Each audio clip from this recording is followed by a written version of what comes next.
Welcome back, guys, to another episode of That's That. Today, we're going to be basically talking about the top 5 actors that I feel are the top 5 that actually turned down role on this episode of That's That.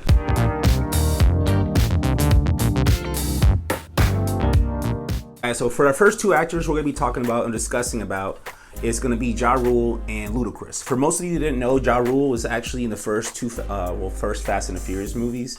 He was actually the guy who was in one of the first races that we saw when they first introduced us, the NOS and cars, and man, back in the day, I was actually never allowed to watch that movie, believe it or not. I'm not sure what year it came out, 96, 97. All I know is I was like 11 or 12 years old, and unfortunately, my parents felt that rated R movies at that point with no nudity in them were still too young or too much to be exposed by a young child of that age. But what's funny is that movie was still popping within 2-3 years after it came out. So once I was about 13, 14, or I think about 14 to 15, it took me about a few years to watch it. I don't think there was any new scenes in the Fast and the Furious, but I'm sure there was a lot of ass.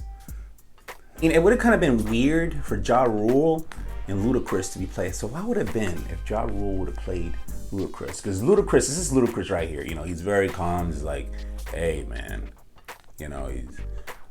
Now as far as I'm concerned, these electronic pieces right here are not exactly what you call the best technology.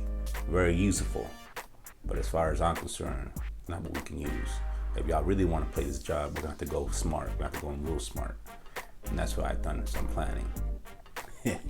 Ja Rule been like, well, let's do this right now. As far as I'm concerned, technology F19, power, soul. Get him. Yeah, I don't know. He probably would say some shit like that. I didn't even make sense. But I'm just saying, look at the demeanor between Ja Rule and Ludacris. Most of you didn't know, Ja Rule was actually asked to be in the second Too Fast, Too Furious franchise. And of course, he turned it down. So according to sources, the rapper played a small role of Edwin in 2001's original Fast and the Furious, and the sequel's director John Singleton offered him a nice payday to return. Ja got too big for himself. He turned it down. He turned down $500,000, Singleton told Grantland. He was acting like he was too big to be in the sequel.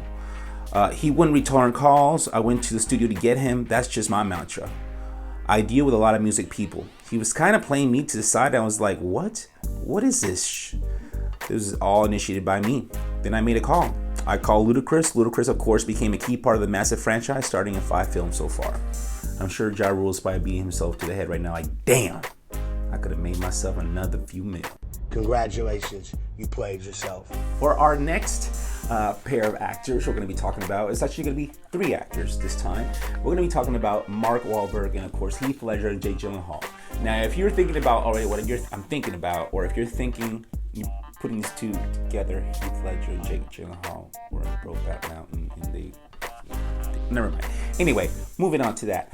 Basically, Mark Wahlberg was offered one of the roles. He's not exactly sure what role it was. Wahlberg reportedly told Premiere magazine that he'd read the script for a gay romance called Brokeback Mountain. It was a little creeped out, he said. It was very graphic, descriptive, he said. I told director Ang Lee, I like you. You're a talented guy. If you want to talk about it more, thankfully, he didn't. The resulting film star Jake Gyllenhaal and Heath Ledger, both of them, of course, received an Oscar nomination. I've never seen Brokeback Mountain, so I couldn't really tell you. But I've seen snippets of it. I seen you know what's funny? I've seen the snippets that most straight guys don't want to see. I've never actually seen the movie. I've only seen the parts where they make out. Nigga, you gay. I don't know how. Those scenes just came out of nowhere. I was doing something on the internet. I promise I did not look that stuff up, okay? I'm just being real. But I guess I should watch it. I mean, we got Oscar nominated. I'm sure it had to be a good story. You love me. You really love me. But that's crazy. For our next 2 actors, we have Hugh Jackman versus Daniel Craig. That's much better, I think. Or maybe. I don't know. Whatever. Most people thought, well, Hugh Jackman would have been a great 007. Well, that's what most people thought.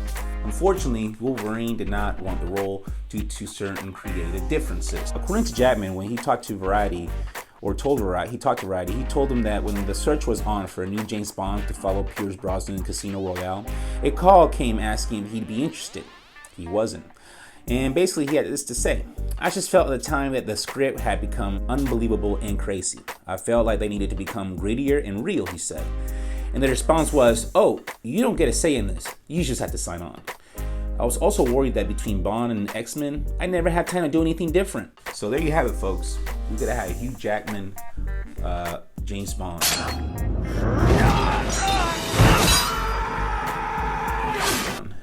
And I can't act those two out. It's just weird. Yes, Quarles Pest, they always have that. 007. The name's Bond. James Bond. For our next story, or for our next two actors, I should say, we're gonna have, that's right, a fan favorite, Mr. Fresh Prince of Bel-Air, Will Smith. In Miami, get jiggy with it. Will Smith actually had a chance to play Neo. That's right, the Matrix, the man, the myth, the legend, the chosen one. He had a chance to play Keanu Reeves' most iconic role to this date. Now, I know John Wick's competing for that position, but let's face it, is not quite there yet.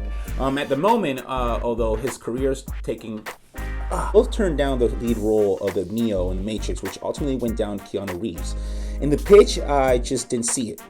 He later explained to Wired, "I watched Keanu Reeves' performance, and very rarely do I say this, but I would have messed that up. At that point, I was smart enough as an actor to let the movie be. Where areas Keanu was just smart enough to just let it be. Let the movie and the directors tell the story, and don't try and perform any or every moment, or don't try and perform every moment." I guess that's basically another way of kind of letting you know, sometimes when you're on set, and sometimes when you read script and you're just like, the script and the material is so much more than just the actor or the character. You just gotta have to go there and just be yourself. Be just the basic foundation of what they want the character to be, and let the editors, the directors, and creators do the rest for you. Not to say that Keanu didn't bring that world to life, but let's just face it. It's not exactly like he did some kind of Oscar-nominated, emotional transition to a whole different character that he's not when he played the role. He was being Keanu, the lovable guy that we all love, and he did great at it. Hold on. It would have been kind of weird seeing, Will Smith and Morpheus go with one another. I forgot his name. Lawrence Fishburne. I mean, come on. What would it have been like? Morpheus. You know the difference between me and you? I make this look good. Exactly. That ridiculous. I mean, not that ridiculous, but it just wouldn't have felt right. That guy, went to Men in Black, but I believe he went to Wild Wild West, but it's all good though. Moving on. That's right! And for our last actor, we will be discussing Al Pacino versus Harrison Ford. Well, ladies and gentlemen, what's Harrison Ford's most iconic role? Don't say Indiana Jones, because it's not. It's Han Solo. It always will be Han Solo. Now, don't get me wrong, Indiana Jones is definitely an iconic role, but when it comes to the Han Solo and Star Wars franchise, that will be one of the biggest things that Harrison Ford could have ever done for his career, for himself. So with that being said, Al Pacino actually turned down Han Solo. That's right. A lot of people don't get that. The Godfather playing Han Solo? Scarface playing Han Solo? It would have gone like this. Maybe it would have just been like something like, "Hey kid, you need a ride? Huh? What about you and the old man, huh? You need a ride? Oh, come on, let's just get on. Alright? Chewbacca! Go show him how it is, man. Go show him how it is. Alright, I'll be there in a second, man. Alright? Disgusting alien, disgusting planet. Let me get out of here. Hell no. That would have been weird. Think I'm fucking bullet! You think I'm coming with bullet? Get your fucking bullet! No, but I think Al Pacino would have done a pretty good job. Not like Harrison Ford. Harrison Ford just had that heroic, swag about him. I don't think Al Pacino would have came with that same swag. He would have done pretty good, but not with the same swag. Anyway, according to some sources, there was an article written about, or he talked about the actual role, and he had really simple words to say. He basically said, I remember not understanding the script when I read it, he told TV at the Toronto Film Festival. I was on The Godfather. They didn't care if I was right or wrong for the role. If I could act or not, they just gave it to me. Decision. Although Al Pacino jokingly described in his 1975 Decisions as another missed opportunity.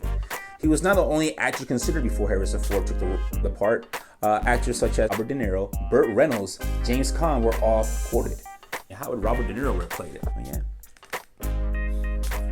Oh yeah? I'll tell you about it, kid. How about you and the old man get on the ship? The Force? You talking about the Force now? What is this? What you coming out with that? All these aliens and all these things? Who knows? But hey, he might have done a good job. Who knows? You talking to me? That's it for today, guys. Thanks for joining me on That's That, and we'll be discussing next time on the top 5 females that turned down roles. Perhaps you didn't know that Kate Winslet was not exactly the first choice to play the Titanic iconic role of Rose. So make sure to stay tuned for another episode of That's That.